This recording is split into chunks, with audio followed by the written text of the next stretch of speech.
Hey, how's it going? You're obviously here because you're in my Intro to Ag Mechanics welding class. Good to see you. My name's Mr. Clark. I've been welding for going on 8 years teaching this class and currently working on getting my welding degree from Bakersfield College. And hopefully you'll be in my class and we'll be doing welds like this.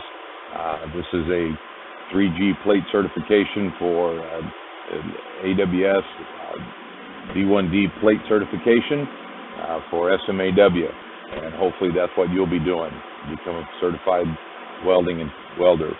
And we'll be working on things for safety, learning how to do things safely so they keep you safe, keep everybody else safe around you, and making sure that we all have a good time in welding.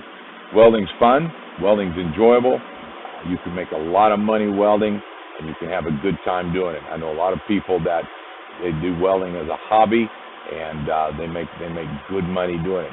And the good thing is, you don't always have to go to college to make a good career out of welding. You can do it just by practice, and be willing to spend some time and effort to make that weld perfect. So, welcome aboard. I'm glad you're here. We're going to have a good time in this welding class. Again, my name is Mr. Clark. I hope to see you soon. Clark out.